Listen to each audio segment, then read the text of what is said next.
Hi everyone, this is Asma Mushtaq from the EE Vibes, and in this tutorial we are going to learn about the different methods for finding the determinant of a matrix. Fine. So I will discuss one by one. Assuming that this is the matrix A and we have to find the determinant of it, the first method is to expand it from the first row or from the first column. Fine. So I always prefer to perform the expansion from the first row in terms of the cofactors and the minors. Okay, so the determinant of A is denoted by the determinant of A and it is equal to the cofactor. Fine. And then we have to write the minor. What is the minor? Minor means excluding that row and the column. Whatever is left is written within the square block. Okay. Also you should remember that the first entry or the first coefficient is written in the positive with the positive sign. The second coefficient is written with the negative sign, and here you have to write down the minor. Now we will exclude this column and this row, and we are left with the entries 0, 1, 6, 8. So plus sign, minus sign. Now the next sign will be plus again, and excluding this column and this row, we will have 0, 1, 4 and 5. Okay. Now let's just simplify it. So 1 remains as it is. Here we will perform the cross multiplication, and the diagonal entries are represented with the positive sign. So 8 4s are 32 minus 6 5s are 30.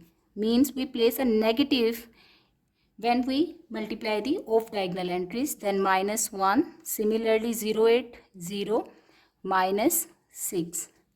Then plus 3 0 minus 4.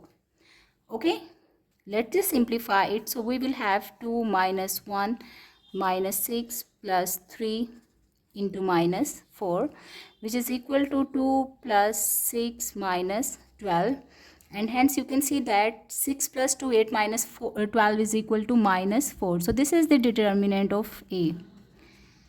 This is the first method that I have discussed. Now let's understand the second method, which is by the Gauss elimination.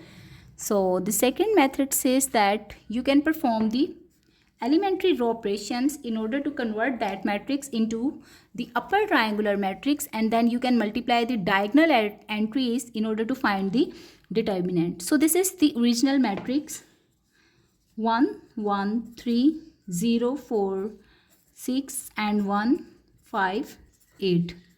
What we can do, we have to convert it into the upper triangular matrix. For that, all the entries in this triangle should be equal to 0.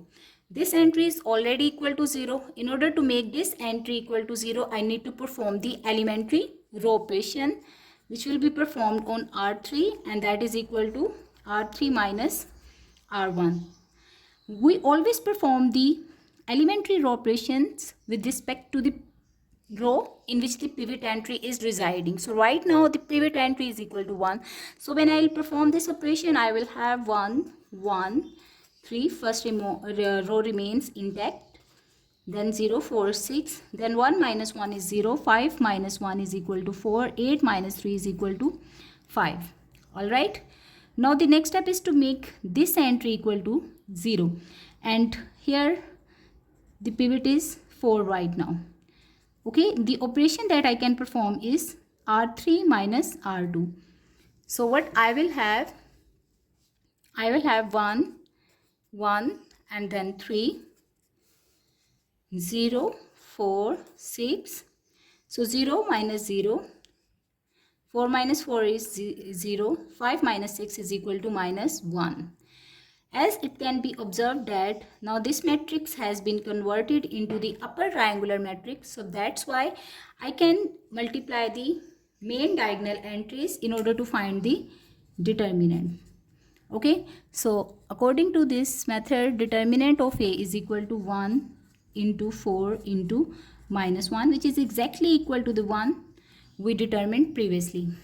Now let's talk about the third method.